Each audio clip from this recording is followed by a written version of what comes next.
stomach is paining me.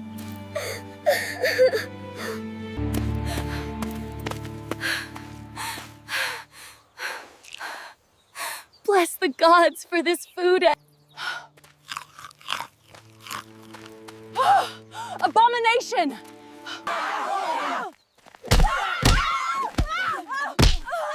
Hungry and starving, she staggered through the village, her strength fading with every step. Then she saw it, the altar. Without thinking, she ran to it, tore the fruits free, and ate like her life depended on it. A voice ripped through the air. Abomination! People poured in, rough hands dragging her back. Then the ground trembled. A light no one had seen for generations exploded from the altar and split it apart. The village froze, breath held, hearts pounding. The oldest woman lifted her staff, her voice shaking as she whispered, "What have you done?" Anita was 17. Skinny from years of hunger, her beauty had faded, not because it was gone, but because starvation had learned how to hide it. She was born with blue eyes and long yellow hair, gifts that should have made her special. Instead, they made her feared. When she walked through the village square, children scattered from her path as if she carried a sickness. Mama Lucy would scoff loudly, "Look, the witch is here again. I hope she doesn't bring bad luck today." Mothers pulled their sons close and whispered warnings, telling them to stay away from the girl who brought nothing but misfortune. Anita lived alone in a hut as old as the village itself. After her parents died, no one checked on her. No one spoke to her. She became a shadow people pretended not to see. Yet some girls watched her in silence, envy flickering in their eyes, as her long yellow hair caught the sun beauty they could not hate, only fear. Sometimes, when she passed by, children threw stones at her. "Yellow witch!" they shouted, laughing as the stones struck the dust around her feet. Anita never fought back. She had learned that silence hurt less than begging. Every month, the villagers gathered to offer sacrifices to the gods. They prayed for wealth, for children, for rain, and fertile land. Once, the gods answered. Crops grew. Prayers were heard. Then, suddenly, the answers stopped. The villagers searched for someone to blame, and they found Anita. Her parents had loved her fiercely, protected her as best they could, but the village whispered that loving a cursed child brought death. When her parents died, the whispers became accusations. When fear needed a face, it chose hers. So Anita lived hungry, alone, unwanted, carrying a curse she never chose, in a village that had already decided her fate. Anita woke that morning with her hand pressed against her stomach. The hunger was not new. It had been with her for 3 days now, like a second shadow. She pushed herself up from the mat and looked at the walls of her hut. They were the same walls her grandmother had built, before the village decided that anyone who loved Anita must be cursed too. The morning air was cool. Through the cracks in her door, she could hear the village waking mothers calling children, men preparing for the farm, the sound of pestles against mortars, life happening everywhere except in her corner of the world. She stood slowly.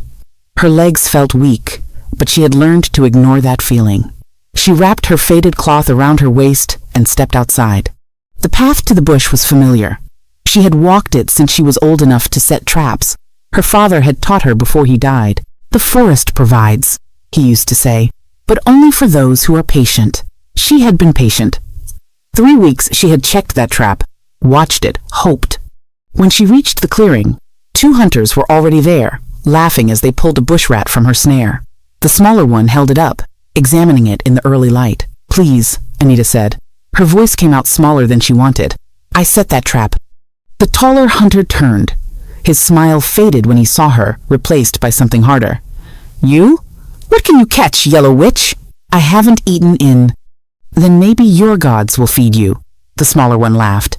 "We'll get good money for this in the next village, more than you've ever seen." They walked away with her meat, still laughing, their voices fading between the trees. Anita sat down in the dirt. She wanted to cry, but her body had no water to spare for tears. She just sat there, watching ants carry pieces of leaf across the ground, working together like the villagers never worked with her. After a long time, she stood and began gathering firewood. Her arms shook as she carried the bundle to the village square. The sun was higher now, and the market was filling with people. Women arranged vegetables on mats. Men haggled over tools. Children ran between the stalls, laughing. Anita sat on the ground with the wood arranged in front of her, waiting. A woman approached, looked at the firewood, then at Anita's face. She walked away without a word. Another woman stopped. For a moment, Anita felt hope rise in her chest. "Move," the woman said. "You're in my way." People walked past. Mothers pulled their children closer when they saw her. One woman spat near her feet, the spittle landing on the edge of Anita's firewood. "Bad luck," the woman muttered. "Everything she touches." A little boy pointed at her. "Mama, why is her hair like that?" His mother pulled him away quickly. "Don't look at her. Don't speak to her. Come." Mama Lucy stopped and stared down at Anita with a smile that was not kind. She was a large woman who commanded attention wherever she went. When she spoke, people listened. "You think anyone will buy wood from you? You'll curse their cooking fire." She turned to the gathering crowd. "This is the girl who brought drought to our prayers. The gods stopped listening because of her." Someone in the crowd agreed. Then another. Soon there was a small group standing there, talking about Anita as if she were not sitting right in front of them. Her mother died in childbirth with the second child, remember? The baby too, both gone. And her father followed 2 months later. The fever took him. Everything she touches dies. Anita kept her eyes on the ground. She had heard it all before. The words still hurt, but she had learned not to show it. Showing pain only made them enjoy it more. By afternoon, when the market began to thin and vendors started packing their goods, Anita carried the firewood back. Every step felt heavier than the one before. Her vision blurred at the edges. She had to stop 3 times to rest. On the path home, she saw Chidi bent over his baskets of yams and cassava. The farmer's face was tired. His shoulders slumped. His crops had been sitting there for weeks. Nobody wanted them. There were rumors that his farm was cursed too, though no one could say why. Anita stopped.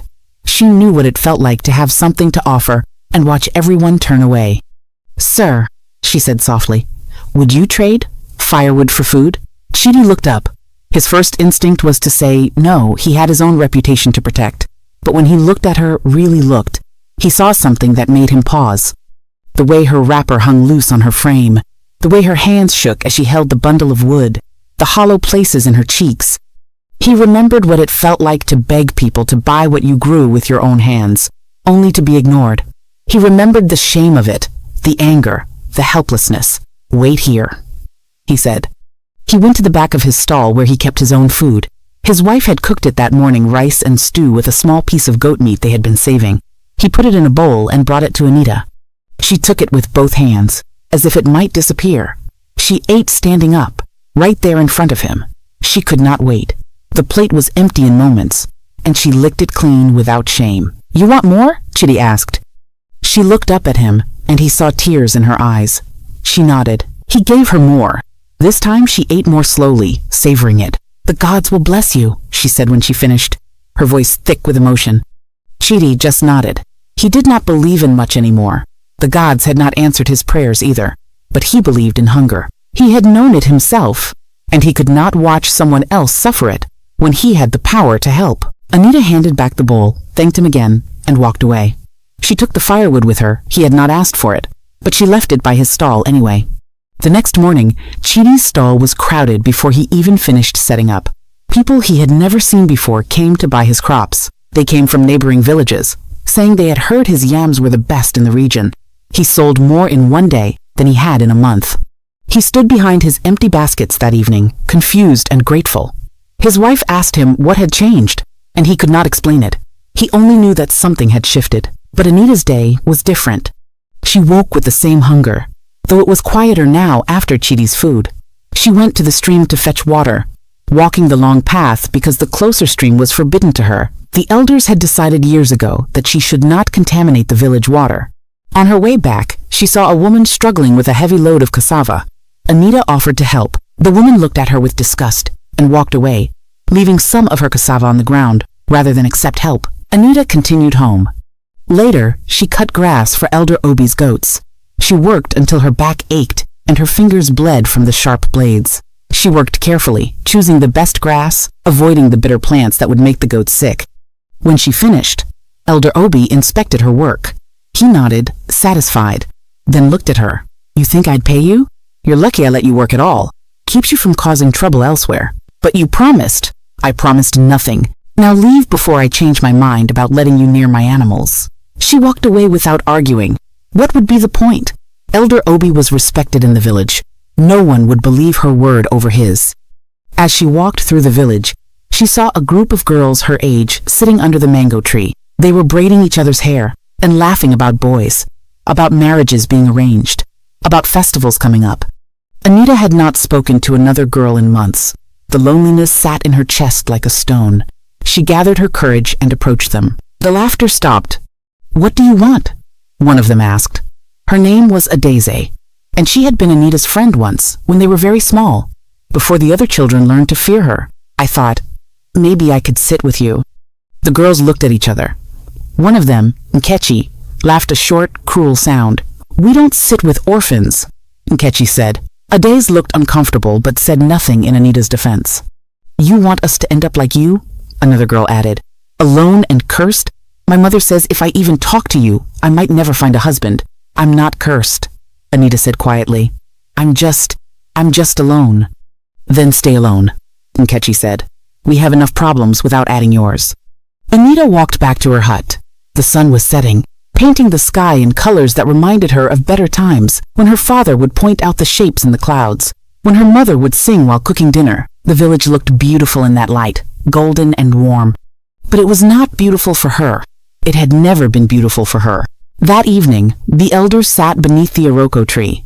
It was their custom, every 7th day, to gather and discuss village matters. They passed palm wine between them and spoke in low voices. "The gods no longer answer us," Elder Obi said, "not for the first time. 17 years. 17 years of offerings and nothing." Elder Kenneth nodded slowly, his hands wrapped around his cup. "I remember when the rains came when we called them, when our crops grew tall, when our children were born healthy and strong. It started when that girl was born," another elder said. "The one with the strange eyes. The forbidden child," Elder Obi added. "Everything changed after her. The very month she was born, the drought began. Our offerings stopped being accepted." Mama Nkiru sat among them, silent. She was older than all of them, old enough to remember things they had forgotten, but she said nothing.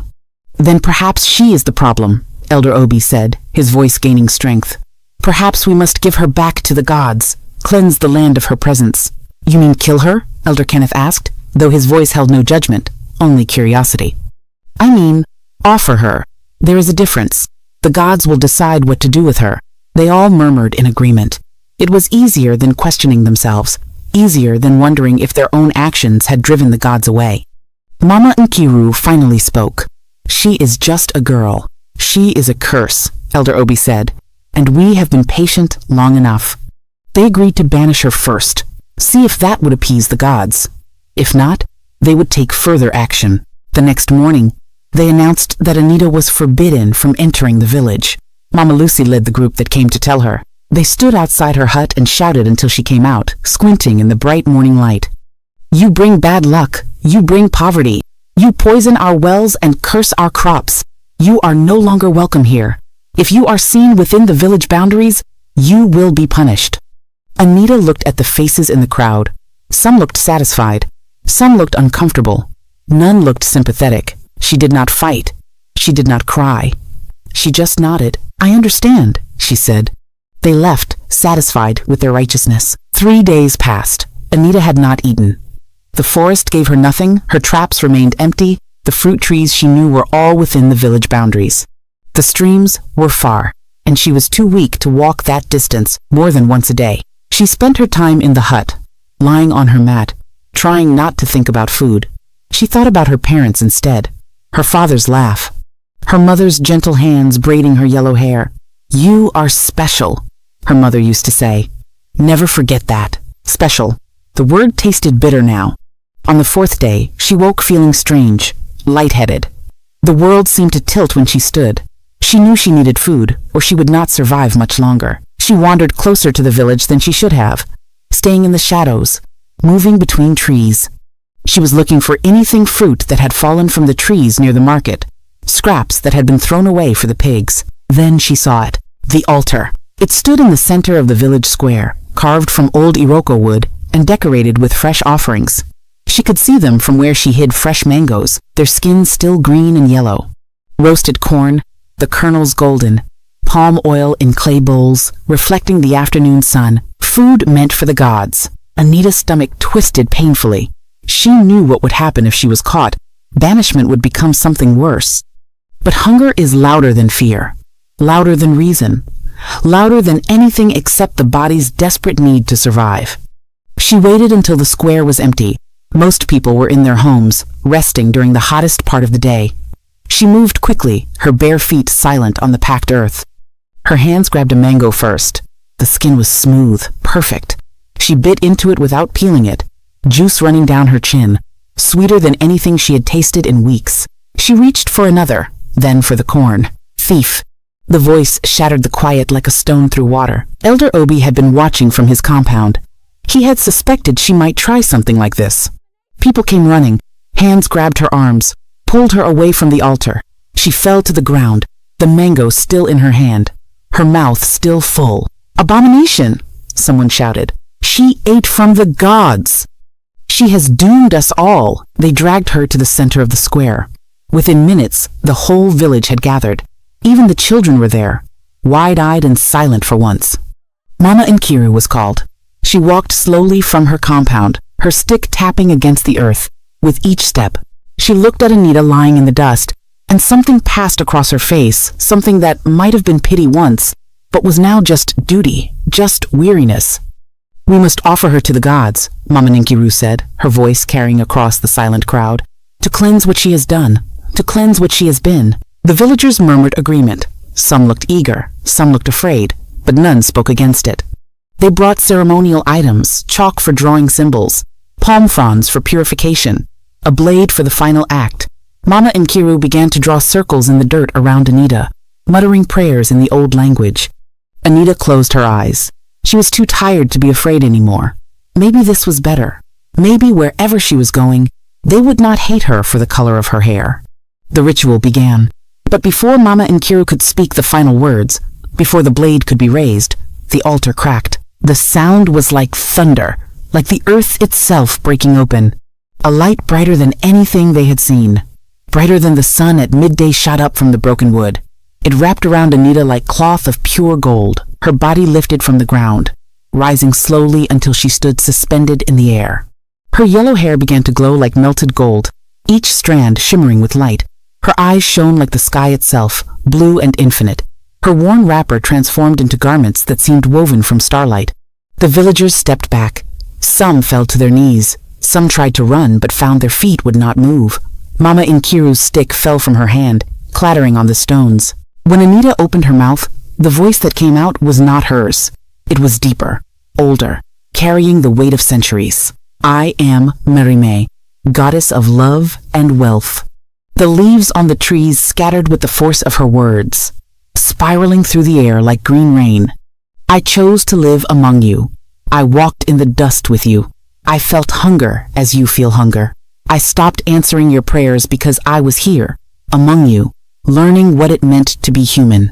The light pulsed with each word, making some villagers shield their eyes. "I wanted to see if you would recognize love when it had no power, if you would show kindness when no one was watching, if you would be good simply because it was right, not because you feared punishment or hoped for reward." Mama Nkiru's face crumpled. Tears began to run down her weathered cheeks, cutting paths through the dust on her skin. "You called me cursed. You called me abomination. You let my parents die because they loved me. My mother bled bringing me into this world, and you refused to help her because you said she was punished for bearing a demon. My father fell sick with grief, and you would not treat him." Anita's voice, Merime's voice, broke slightly on these words, and the sky above them darkened with sudden clouds. "You mocked me. You starved me. You worked me like a slave and paid me nothing. You threw stones at a child. You were going to kill me, offer me like an animal on this altar, and call it righteousness." Some villagers began to weep. Others stared at the ground, unable to meet the goddess's blazing eyes. Elder Obi had fallen to his knees, his face gray with terror. "Only one among you showed me kindness." The goddess turned her gaze toward Chitty, and he felt the weight of it like warm sunlight. "One man, who had little himself, gave me food. Who saw my hunger and remembered his own. Who chose compassion when everyone else chose cruelty." Chitty stood frozen, his mind racing back to that moment 3 days ago, the girl with the empty bowl, the way she had eaten so desperately, the way she had licked the plate clean. He had thought nothing of it at the time, just a simple act of human decency. And I blessed him for it, the goddess continued. I blessed his farm, his labor, his kindness. Now he is the richest among you, and you do not even know why. Chidi's hands began to shake as understanding dawned. The goddess's voice grew colder, harder. The light around her intensified until it was almost painful to look at. You will now know what I knew. Every cruelty you showed me, you will experience. Rejection, mockery, hunger, loss. Thunder rolled across the sky, though there was no storm. Your water will dry up. You will walk far for every drop, as I walked. Your animals will leave. You will have nothing to trade, as I had nothing. Your soil will refuse your seeds. You will know what it means to work hard and receive nothing. For 3 years, you will suffer as I suffered. Please, Mama Lucy fell to her knees. Please, goddess, we did not know. You did not want to know, the goddess replied. You chose comfort over truth. You chose your pride over my life. The light began to fade. Anita's body slowly descended back to the ground. Her hair dimmed from gold back to yellow. Her eyes returned to their simple blue. Her garments became again the worn wrapper of a village girl. She collapsed into the dust, unconscious, her chest rising and falling with shallow breaths. The villagers stood in silence, too afraid to move, too ashamed to speak. It happened just as she said. The stream dried within a week. The water just stopped flowing, leaving only dry stones and cracked mud. Villagers had to walk for hours to reach the next water source, carrying heavy pots under the brutal sun. Goats wandered away in the night, one by one, leaving empty pens. In the morning, people would find gates open that they swore they had latched. Chickens stopped laying. The eggs that did come were empty, hollow shells with nothing inside. Crops withered in the ground. Seeds that had always grown refused to sprout. The few plants that did emerge grew stunted and bitter, inedible. Traders stopped coming to the village. The roads that had once brought merchants and buyers now lay empty. Word had spread somehow that this village was cursed, and no one wanted to risk their goods there. Hunters returned with empty hands day after day. Animals seemed to have vanished from the forest. Even small prey rats, rabbits, birds could not be found. Hunger settled over the village like a fog that would not lift. But Anita's hut had water. A small spring had appeared near her home, bubbling up clear and cold from the ground. Chidi's farm still grew food, not in the abundance it had before, but enough to survive. His yams grew sweet and firm. His cassava came up thick and healthy, and they shared what they had. Every morning, villagers came to Anita's spring. At first, they came in shame, unable to meet her eyes. She gave them water without comment, without judgment. She just filled their pots and sent them away. Chidi brought food to the village square each week, never enough to truly satisfy, but enough to keep people alive. He distributed it fairly, even to Elder Obi, even to Mama Lucy. Anita, now awake and herself again, moved through the village, treating the sick. The goddess had left something inside her knowledge she had not possessed before. She knew which leaves would cool a fever, which roots would ease a cough, how to set a broken bone, how to treat infected wounds. People who once threw stones now bowed their heads when she passed. Mothers who had pulled their children away now brought them to her when they were ill, desperate and humble. "Thank you," they whispered when she healed their sons and daughters. "Forgive us," they said when she set their broken bones. "We were wrong," they admitted when she gave them medicine. She did not answer. She just worked. Her hands were gentle even when her heart was still bruised. The children stopped throwing stones. Instead, they watched her with curiosity and awe. Some of the braver ones began to smile at her shyly. One little girl brought her a flower, just a small wildflower, half-wilted. Anita took it and thanked her. Mama Lucy came to her one evening, walking slowly, her proud shoulders bent. She stood outside Anita's hut for a long time before speaking. "My grandson is sick," she finally said. "Fever. 3 days now. Please." Anita could have refused. Mama Lucy had led the group that banished her, had called her witch more times than anyone could count. But Anita went to see the boy anyway. She treated him through the night, keeping cool cloths on his forehead, giving him bitter medicine drop by drop. By morning, the fever had broken. Mama Lucy wept. "I do not deserve your help." "No," Anita agreed quietly. "But he does. He is just a child." 3 years passed slowly. The villagers learned to share what little they had. When Chidi brought food, they divided it carefully, making sure the children and elderly ate first. They stopped hoarding, stopped competing. Survival required cooperation. They learned to sit together without judgment. The same people who had mocked others' misfortune now understood what it felt like to struggle. Elder Obi, who had refused to pay Anita for her work, now worked in others' farms for no pay, grateful just to be allowed to help, to feel useful. They learned to see each other differently. The outcasts, the struggling farmers, the widows, the orphans, all were treated with more gentleness. They had learned, at terrible cost, that anyone could fall, that today's powerful could be tomorrow's desperate. Some left the village, unable to bear the hardship, but most stayed, bound together by shared suffering and shared shame. Adeze, the girl who had once been Anita's friend, came to her hut one evening. "I should have defended you," she said. "Under the mango tree that day, I should have said something." Anita was grinding herbs. She did not look up. "Yes, I was afraid. I know. I'm sorry." Anita finally looked at her. Adeze was thinner now, like everyone else. The pride was gone from her face, replaced by something more honest. "I forgive you," Anita said, "but I do not forget." Adeze nodded and left. But she came back the next week, and the week after that, bringing small offerings, a handful of nuts she had found, a smooth stone from the river. Slowly, carefully, something like friendship began to grow again between them, different from what it had been before, more careful, more real. Elder Kenneth, who had agreed to banish Anita, spent his days helping the elderly fetch water from the distant source. He never complained, never asked for thanks. One day, Anita saw him carrying water for a blind woman, his own hands bleeding from the rope. "Why do you do this?" she asked him. He set down the pot carefully before answering. "Because I understand now what it means to be helpless, to need help and have everyone turn away. I cannot undo what I did to you, but I can try to be different now." Chitty's children sometimes played near Anita's hut. She would watch them, these small ones who had never called her names, who knew her only as the healer who had helped their mother through difficult births, who had cured their fevers. One day, Chitty sat with her outside her hut. "I did not know," he said. "When I gave you that food, I did not know you were." "I know," Anita said. "That is why it mattered. You helped me because I was hungry, not because I was a goddess. You saw a person suffering and chose kindness. That is what she wanted to see." "She?" "Me. Both of us. We are the same person, but also not. I do not fully understand it myself." She smiled slightly. "The goddess left me her knowledge, but not all her answers." Chitty nodded, accepting what he could not fully comprehend. The seasons turned. The village grew leaner, harder, but also somehow stronger. They learned to waste nothing. They learned to help each other. They learned that cruelty had a cost, that every action rippled outward. Mamankiru, the eldest, became frailer.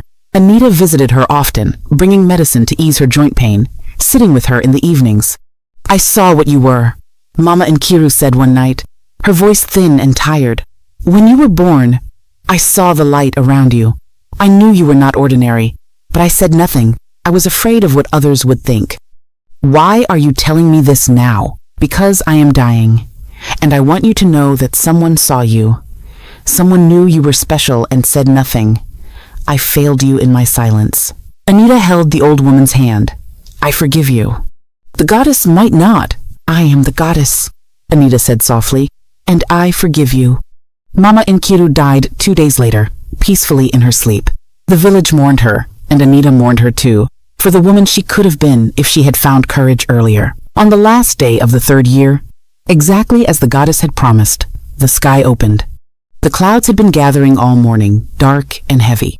By midday, the first drops fell. Then it poured. The village ran outside, faces turned upward, mouths open.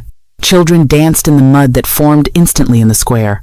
Elders wept, their tears mixing with rain. The earth drank deep, the dry ground opening up to receive the blessing. The stream began to flow again. Water bubbled up from the ground, clear and cold and sweet. That night, a goat returned to the village. Then another. Within a week, most of the animals had come back, walking into their old pens as if they had never left. The crops began to grow. Seeds that had been planted in hope without expectation suddenly sprouted. The fields turned green almost overnight. Traders began to arrive again, cautiously at first, then in greater numbers.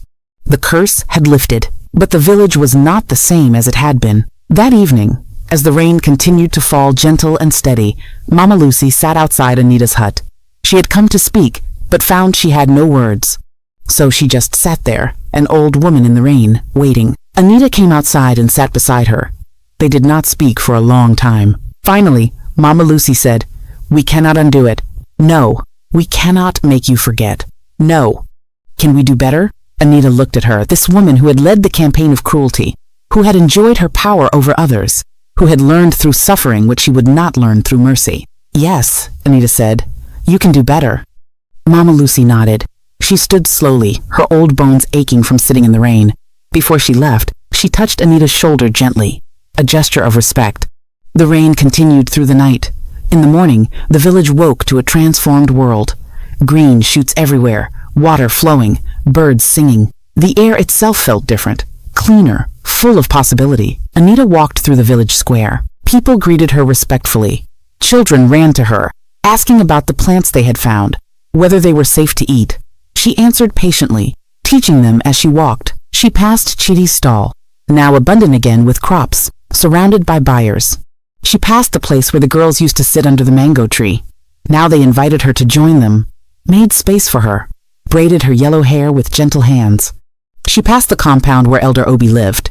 He was outside, repairing a fence for a widow whose husband had died during the drought. He saw Anita and nodded in acknowledgement. She nodded back.